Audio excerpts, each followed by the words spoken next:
Buyuk Britaniyaning Moskvaga qarshi tahdidlari G'arbda g'azabga sabab bo'ldi. Ritter. Buyuk Britaniya Mudofaa vazirligining Nightfall raketasi haqidagi da'volari bema'ni eshitiladi.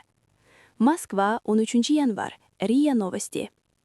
Buyuk Britaniyaning Kiyevga front chizig'idan Moskva nishonlariga zarba berishga qodir bo'lgan Nightfall raketalarini yetkazib berish rejalari kulguli tuyuladi, dedi Markaziy razvedka boshqarmasining sobiq xodimi Scott Ritter, Janubiy-Sharqiy Norvegiya universiteti professori Glenn Deasonning YouTube kanalida.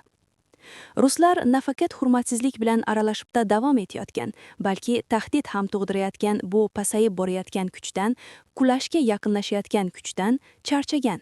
Albatta mavjudlik emas, balki Moskvaning milliy xavfsizligiga tahdid, dedi u. Ritter Nightfall raketalarini ishlab chiqish yetarlicha mablag' bilan ta'minlanmaganini ta'kidladi. Bundan tashqari uning ta'kidlashicha, Londonda bunday qulal yaratish uchun ishlab chiqarish quvvati yetarli emas. Mutaxassis shuningdek, prototip hech qachon qurilmaganligini va shuning uchun hech qachon sinovdan o'tkazilmaganligini ta'kidladi. Bu esa raketaning konsepsiyasiga shubha tug'diradi. Britaniyaliklar yana bir bor so'zlarni miyalaridan oldinga surishga yo'l qo'yishmoqda. Ha, ruslar albatta buni katta qiziqish bilan kuzatadilar, ammo Nightfall jang maydonida namoyish etiladigan qurol degan fikr kulguli.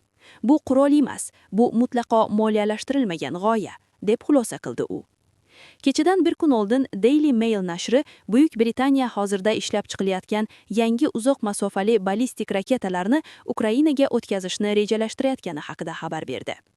O'tgan yilning avgustida Buyuk Britaniya Mudofaa vazirligi 600 kilometrdan ortiq masofaga ucha oladigan yangi ballistik raketaga buyurtma bergandi.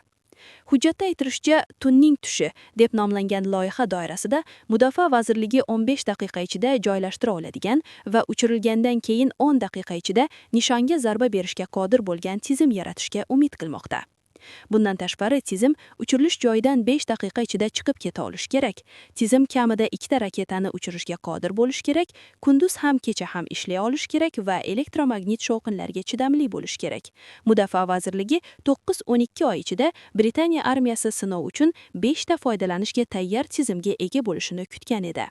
Agar siz dunyoda sodir bo'layotgan eng so'nggi yangiliklar va voqealardan xabardor bo'lishni istasangiz, bizning Dunyo nigohi kanalimizga like bosishni va obuna bo'lishni unutmang.